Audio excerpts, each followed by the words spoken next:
Welcome to Blind Abilities. I'm Jeff Thompson. Summer Opportunities Fair. Sheila Koenig, Pre-ETS Program and Transition Services Manager at State Services for the Blind, held a Summer Opportunities Fair. And if you or a friend or a child is between the ages of 14 and 21, there are so many summer opportunities, and you will learn about summer student programs available for in-person and virtual opportunities where students will be able to connect, learn, and have fun.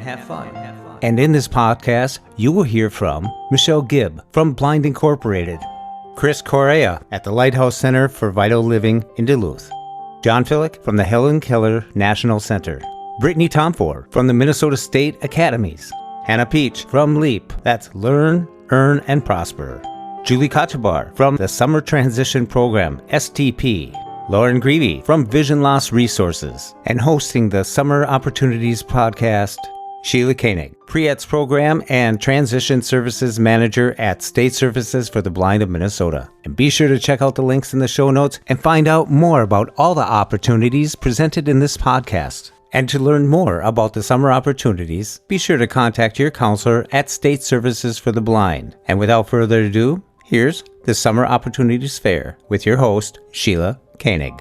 Hope you enjoy.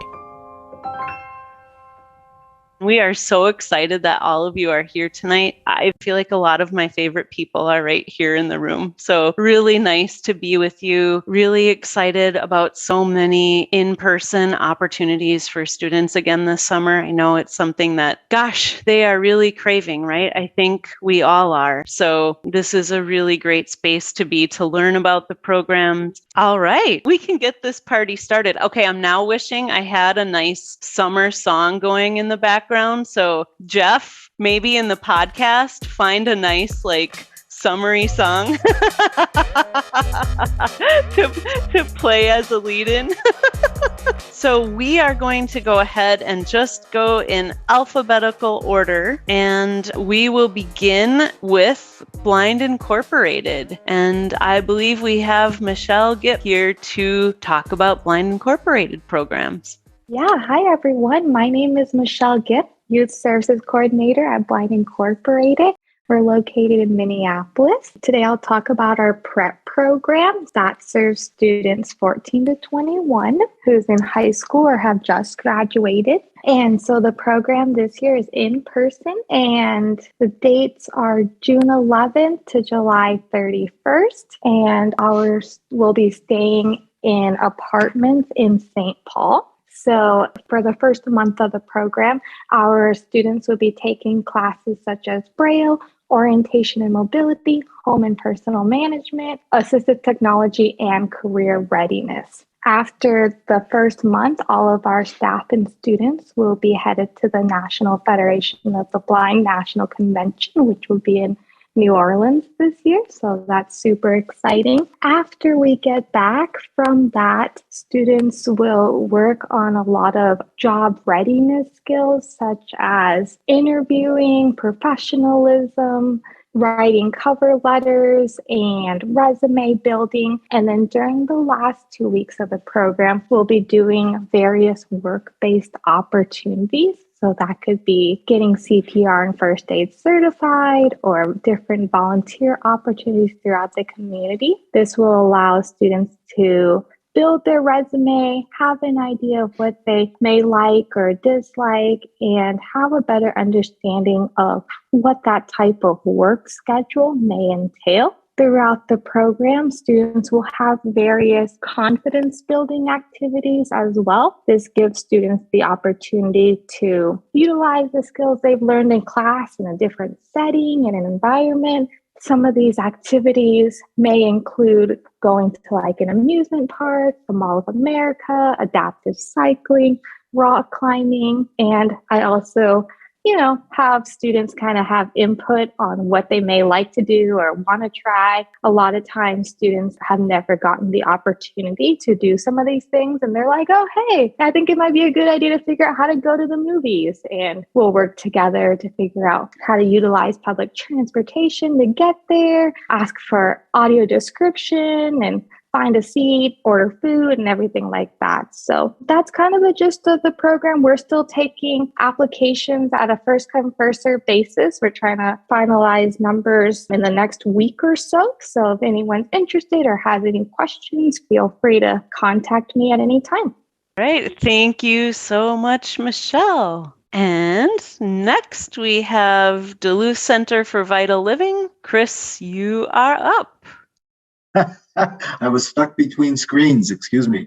Hi, everybody. Chris Correia. I'm the Youth Transition Program Manager at the Lighthouse Center for Vital Living, and we're in Duluth, Minnesota, so up north a ways in the beautiful edge of the North Woods of our state. We have 3 different camp opportunities this summer. It was fun to hear about Blind Ink because of their more extended program, and we're kind of the opposite. We have 3 relatively short camps, 9 days, 8 night, kind of spread out throughout the summer. If people need something a little more bite-sized, that's what we have available for you. All of our camps, I'll go through in a little bit the themes that they have. We kind of give a theme to them based on, especially if it's something tied into Duluth or northern Minnesota that's a bit unique or something else like that. So we hit upon that this year, also based on ways of making it fun and creative while working on some skills activities. Within the course of the week, what our structure looks like is the camps are a mix of some orientation and mobility training, living skills training, some technology, depending on the group, perhaps some Braille. We always include some emphasis throughout everything on some self-advocacy. And then depending on the exact group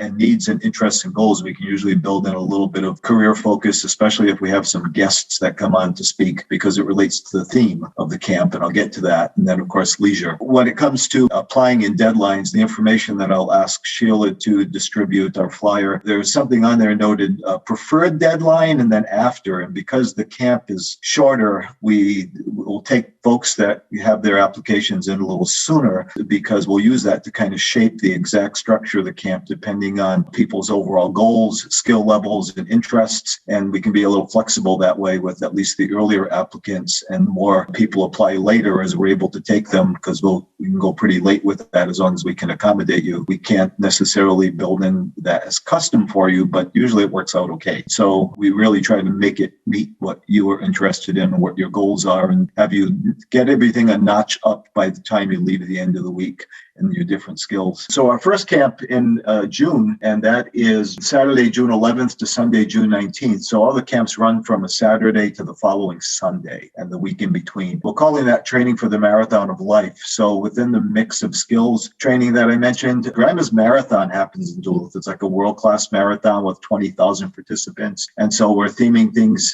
tied into the marathon. So some of the O&M traveling, we'll hit upon things that might have to do with athletics or marathon locations. And some of the, if there's cooking activities, it could relate to being conscious of nutritious meal planning, not just microwaving Hot Pockets. Although if that's something that someone has to work on, that's fine too. And I don't know if there's nutritional Hot Pockets. Someone would have to tell me if there are. And then the big thing about this one is we've worked out with Grandma's Marathon to allow for volunteering at the marathon and pre-marathon events at the end of the camp week, including them giving VIP passes to our group to be able to get around on marathon day and get into stuff that the average person hanging out there can't get into. And they're curious to actually use our group as a cohort with some follow-up feedback about the sense of accessibility and accommodation at the event overall, because they're working on that as an event. And so they're really curious to be involved with us. So that volunteering will focus on possibly work-related skills that happen to come into play there, but otherwise just kicking into a community event and having a chance to learn what you need there. Second camp is Saturday, July 9th to Sunday, July 17th, so mid-July. And we're calling that one Grow. It's because lots of stuff grows. So you can read about that more on the flyer, but we're kind of focusing on the fact that you have to grow your skills, you have to grow yourself as a person, grow your career, and then things grow both in nature, like northern Minnesota, trees and nature and parks and trails, and we'll take extra advantage of that at this camp, even for O&M, as well as leisure and other activities, and growing things you eat. So we'll explore that a little bit, whether it be cooking fresh vegetables or getting to play in a garden a little bit for part of one day. That'll pick up on that. The growing your career and growing your skills and growing your life and growing your bank account. That means we'll focus some on career and sessions on financial literacy and those sorts of matters that uniquely to this camp mixed in with everything else. So.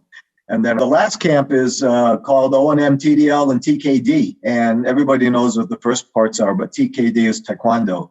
And so just because one of our Lighthouse staff happens to be master level Taekwondo instructor, we're going to build in a little bit of daily self-defense practice, including uniforms and fun little belt promotion scheme both for that activity as well as through the activities throughout the week. So there'll be goals and markers set for progress in O&M or living skills and other areas, and give out kind of belt promotions as people hit certain milestones or work with certain skills. So the same kind of mix of activities, but we'll use Taekwondo and some of the cultural stuff of Korea and martial arts mixed in the learning as people practice different skills across those areas. So that's what we have going on. Awesome. Thanks so much, Chris. I wonder if I'm stuck between screens is kind of like I was stuck in traffic. Because I don't have my cursor big enough to see clearly where it ended up is what's happening. So I don't know. I think we ought to start using that. Sorry, I'm late. I was stuck between screens. All right. Next up, we have John from Helen, Keller National Center. John? Good evening, everyone. I am so thrilled to be here with everyone. I am John Filek from Helen Keller National Center. I am the Regional Services Coordinator. I'm responsible for 6 states in the North Central region, which includes Wisconsin, Ohio, Indiana, Michigan, Indiana, and Minnesota, where I'm based. And some of you may know me or remember me from Deafblind Services Minnesota, where I was in the Children, Youth, and Family Services for about 2 decades. Helen Keller National Center is a national provider of vocational rehabilitation and training in independent living skills. And this is for individuals with a combined hearing and vision loss, generally referred to as deafblind. It really encompasses the wide spectrum of hearing, a combined hearing and vision loss. And we offer center-based services in New York, but we are beginning to provide one-to-one services throughout the states, including youth services coordinators and deafblind employment specialists. Now, youth services coordinators work with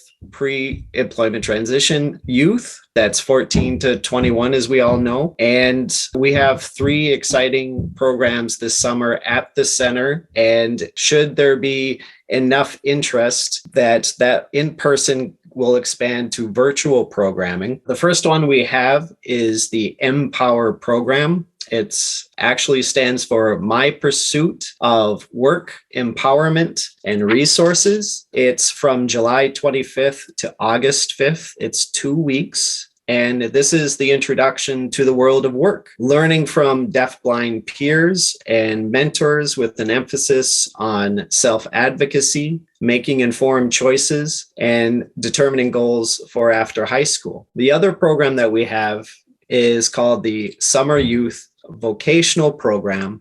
That is a 6-week program from July 18th to August 26th. That 6-week program offers real paid work experiences with a job coach, and students will be able to try out different jobs to see what they like and the supports that they would need for success. The other program that we offer is the Summer Assessment Program, and that is really a comprehensive assessment program that can be anywhere from 4 to 8 weeks, depending on the needs of the individual. And we cover 5 core areas that include vocational skills, communication, independent living, orientation and mobility, and technology. Our classes are small to allow one-to-one instruction and really emphasizes the strong peer learning with other students who have both hearing and vision loss, and works with adults who are deafblind. And because these groups are small, it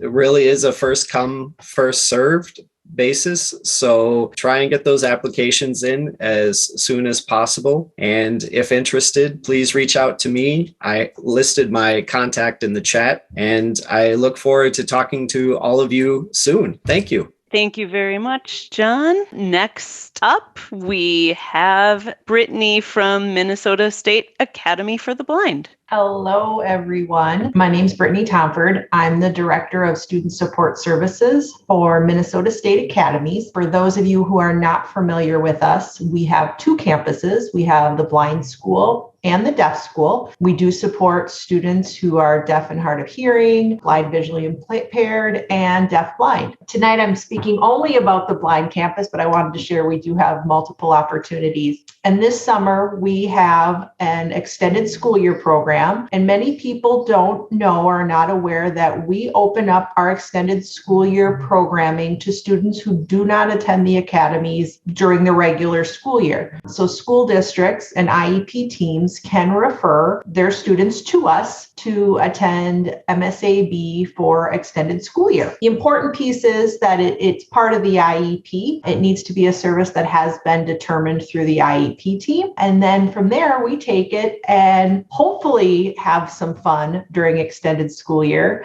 especially now that COVID is moving away, doing more of those things that we've done in the past, such as field trips, water parks, going to the nature center, the things that the kids really do enjoy. They enjoy their time with us, but I think those fun things are also an added bonus. Our extended school year program this summer is a change from previous years. If you've had students or your child attend, this summer we're going to do 3 weeks of extended school year in July. It starts the week of July 11th. The change is it's going to be 4 days a week instead of 5. So total, it's an increase of 2 total days of extended school year, but it will branch out to 3 weeks. We've had some really positive feedback from districts, from parents. You know, it's the summer. Parents are taking Fridays off to do extra long weekends and things like that. So I'm going to try it for this summer and see how it works. MSAB has a theme this summer for ESY, and it's called Wild for Minnesota. And I'm sorry if you see me looking over to the other screen. I have 2 screens too, but I haven't gotten lost in it yet. Hopefully I do okay.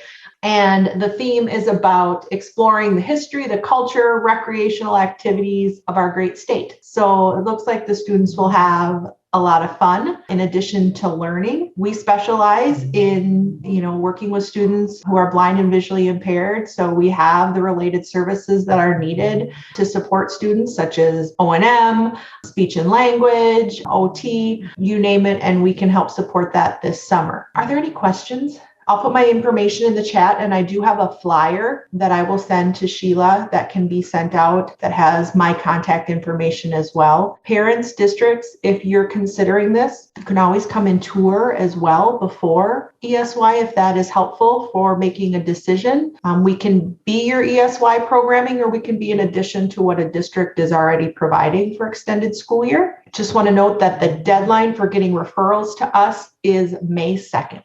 This is Terry Kirstein, Brittany. My question is, this is not a residential ESY. Oh, great question. Students can stay in the dorm. So we do have a residential component because Minnesota State Academies serves the entire state of Minnesota. We are meant to be a service for districts and families. And because you can't get everywhere back and forth on a daily basis in a timely fashion, we do have the dorm component. So depending on where the student lives, will probably help determine if you want the student to stay in the dorm during extended school year or attend as a day student. So we have both options. Awesome. Thank you so much, Brittany. And now we'll go to Hannah and Sarah to tell us about LEAP. Sarah's going to share our PowerPoint. And yes, naturally, my internet cut out right before we were supposed to go. But we just said that you were stuck between screens, so it's all good. Yeah.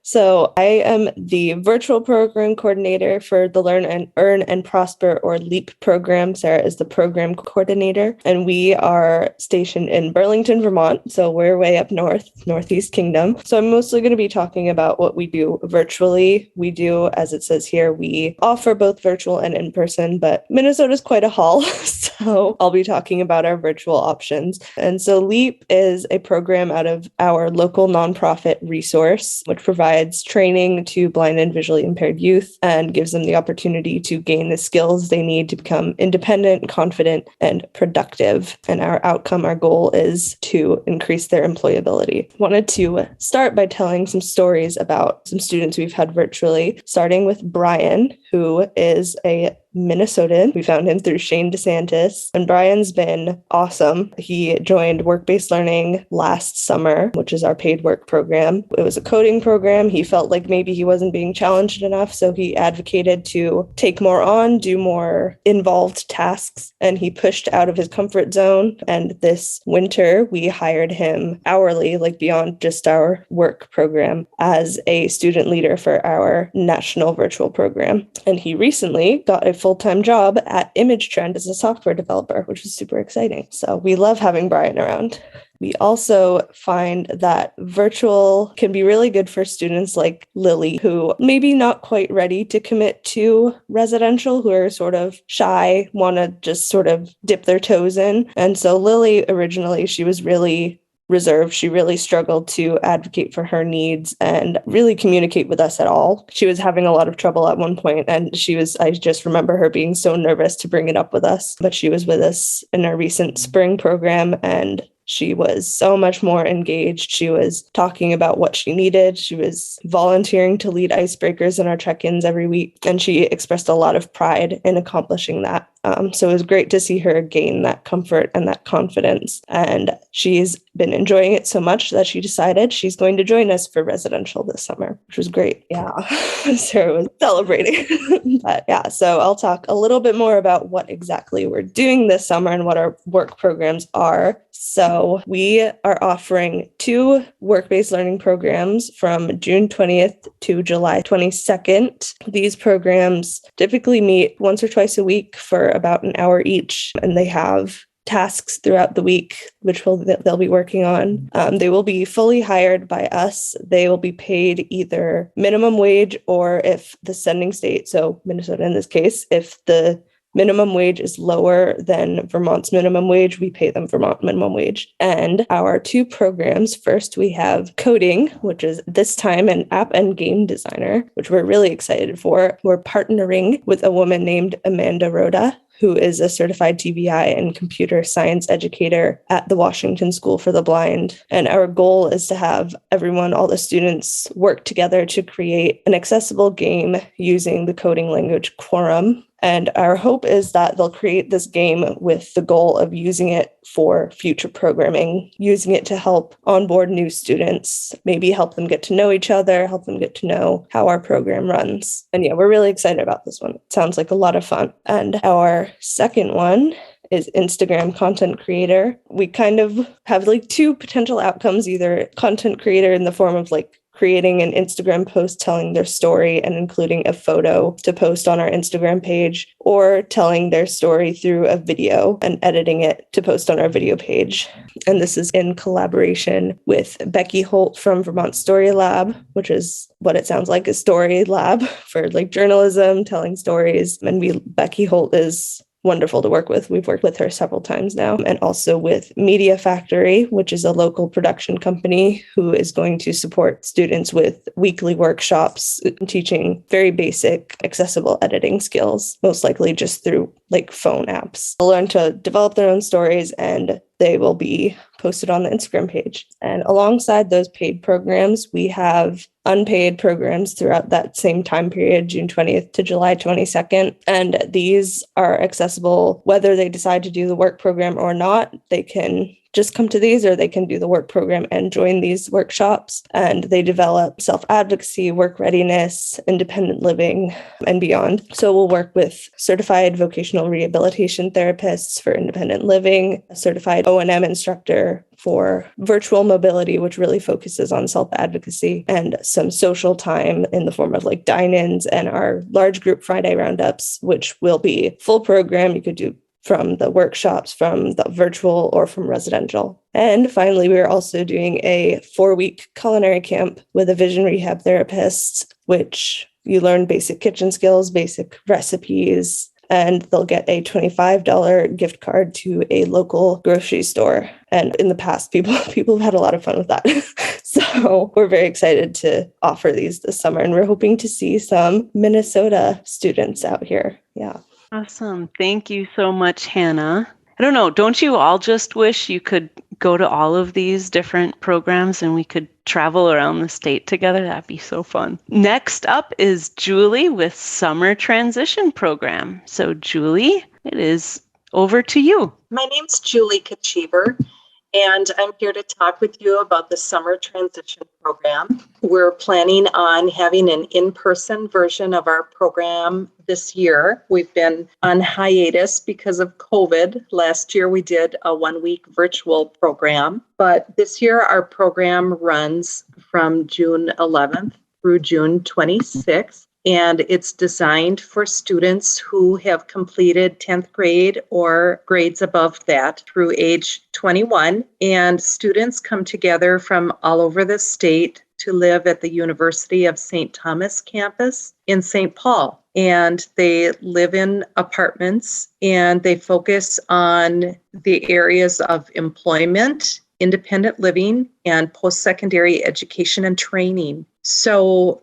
what you're doing when you come there is you're living as maybe a freshman college student would be, because you're staying in a college apartment, and you'll be doing all of your own menu planning, shopping, meal preparation, cleanup, that sort of thing. So that's the home living piece. And you'll be traveling to different places in the community, accessing the city buses and the light rail system. And you'll have orientation and mobility lessons from certified orientation and mobility instructors. You'll also have 2 job shadow experiences while you're with us in areas of interest to you. So as you're thinking about your future careers, somebody from our team will be reaching out to you and asking what your areas of interests are, and then they'll be tailoring job shadow experiences for you. State Services for the Blind also presents a day of work experience topics for you when you're with us. So you'll learn about job keeping and job seeking skills, and we look forward to that every year. You'll learn how to interview for potential jobs. And you'll also have a lot of fun while you're with us. We do a lot of recreation and leisure activities that are really fun, like swimming, bowling. The program actually is going to start off this year with an overnight experience at our Boy Scout camp in the metro area. It's called North Star Base Camp. And you'll be staying overnight there and doing rock climbing, and you can use the high ropes and have team building from some of the staff at base camp. And then the next day, you'll be learning outdoor survival skills. While you're with us, also, we hope to have you tour both of the adjustment to blindness training centers in the metro area. Michelle Gipp is here, and she talked about programs available through Blind Inc.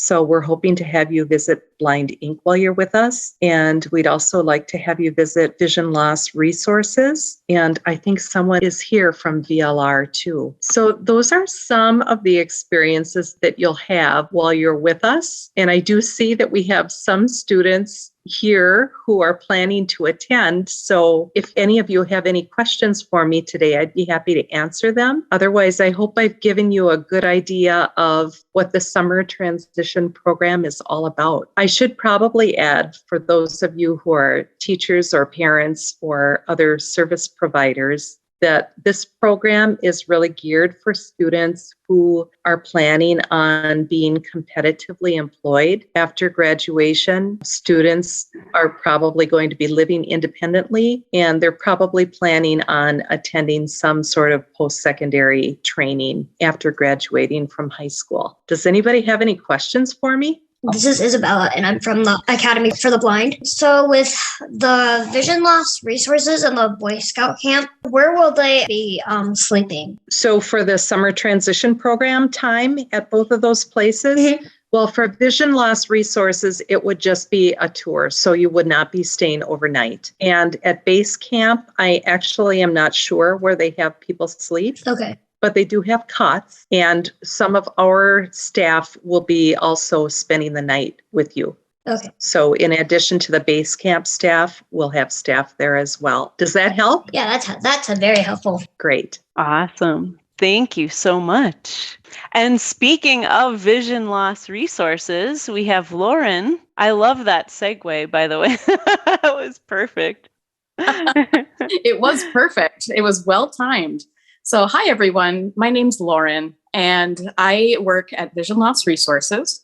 I am the program manager for our Rehabilitation Center and Pre-ETS development program. So it has been 1 year and a few months since I have been in charge. And in the past couple of years, we have developed a few new activities for our Pre-ETS students. These are students aged 14 through 21 and beyond sometimes. Sometimes they start when they're 21 and they work through 22.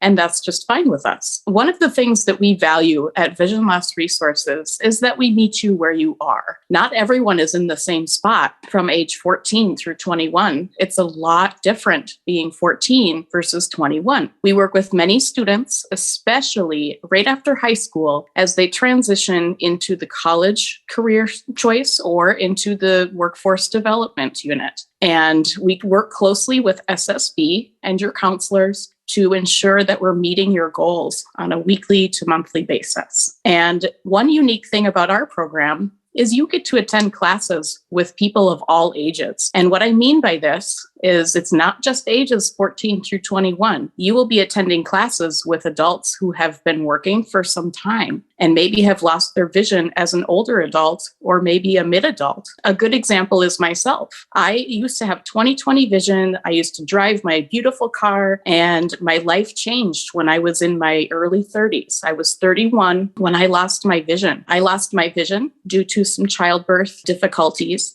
and my life was very changed after that moment. So I attended Vision Loss Resources to develop my own adjustment to blindness training. And it was such a great program for me because I felt like my goals were very important to every single staff member. And I felt like I made some really lifelong true friends while I was in that program. The program does not have a date-specific timeline. So we can start as soon as you're done with school, and we can go all the way up until you start school. We can work all summer. We can work for a couple weeks. We can work for a month. It's really up to the family and what their goals are. So the classes that we offer are exactly all of the classes that we offer for adjustment to blindness training. And the special component that we add to this is that all of your teachers, all of your instructors are working towards your goal with you individually. So we meet as a staff once a week to discuss anything that might be coming up for you, any changes to your plan, and we really value what you're getting from us. So a good example of a day in the life of VLR is you show up, our classes start at 8 o'clock in the morning, and we get to do 2-hour classes, kind of a block schedule, right? And many of you probably have a block schedule in high school or something like that. I like the 2-hour block schedule because it allows me to work on something and really feel like I've gotten some real good work done.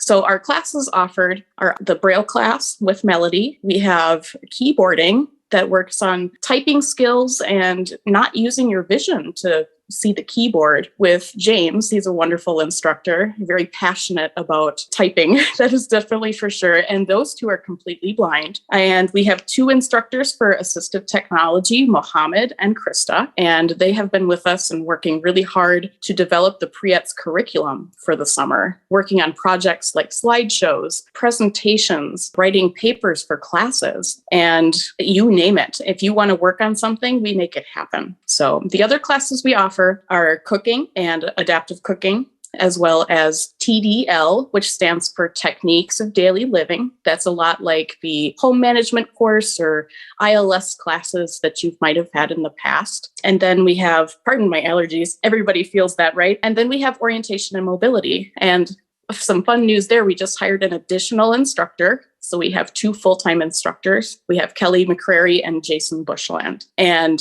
we also offer a weekly class called Living with Blindness. And this is an opportunity for all of our students to get together and share their experience and be open-minded and have group discussions about certain topics. Some of those topics include, we call it Transportation 101. We basically just talk about what it's like to transport across the metro, across the state, across the world as a blind person. We really have some great topics. This summer, we have HIMSS products coming in and doing some presentations with us with Earl Harrison. We also have Todd Ashby from OrCam coming in and doing a presentation and having some breakout sessions to try some new assistive technology. So we have a lot of in-house events, as well as we're going to take some adventures and go out and do some things as well. Some things like going bowling, some kickball, going to Lake Harriet. We have an opportunity this summer to visit the Superior Hiking Trail. So we have some external opportunities as well. One thing I have to note is we do not have housing. So you would have to be offsite for the summer, but we like that because it's preparing you for your future. And using things like Metro Mobility or the light rail or Lyft, things like that in order to get to class or get to work. So we really focus on your career development as well as all of the adjustment to blindness components. Any questions from anyone? All right. Thank you so much, Lauren. Silence is good, right? There you go. I just want to add too that parents, we should be so grateful that we have these opportunities within our own state. As I come from an education background, and these are amazing opportunities for your children and for your young adults, I should say. And we're so lucky, so blessed to have these programs within our state. Thank you. It's definitely at SSB, one of the things that we really strive to do is to make sure that students are engaged with something over the summer. And we really want to help our students just be able to launch into whatever's next for them. And often it's attending summer programs like this that can help you just build your skills and make your connections and just kind of help you on your path. I know it's a lot of information. So like I said, we will be sending out, if you presented tonight, please email me something if you'd like me to send it out to the participants, and I will do that. If you are a parent or a student and you're interested in one of these programs, please connect with your SSB counselor. Your counselor will work with you to just make sure that everything is taken care of on our end, make sure that it's in your plan, make sure that you are good to go, and we can help to support you to get those skills. So please connect with your counselors if you're interested in one of these programs. And thank you to Shane and Anna for helping out with logistics. And then a really big thank you as well to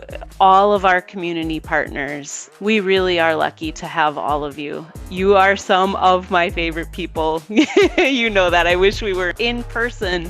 I would hug you. Thank you for all that you do to help our students really be the very best that they can. Thank you so much for being here. Thank you, everybody.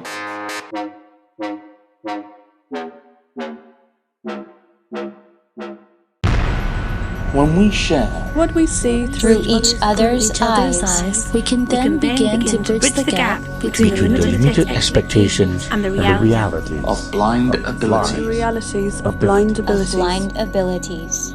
For more podcasts with a blindness perspective, check us out on the web at www.blindabilities.com, on Twitter at blindabilities. Download our app from the App Store, blindabilities, that's 2 words, or send us an email at info@blindabilities.com. Thanks for listening.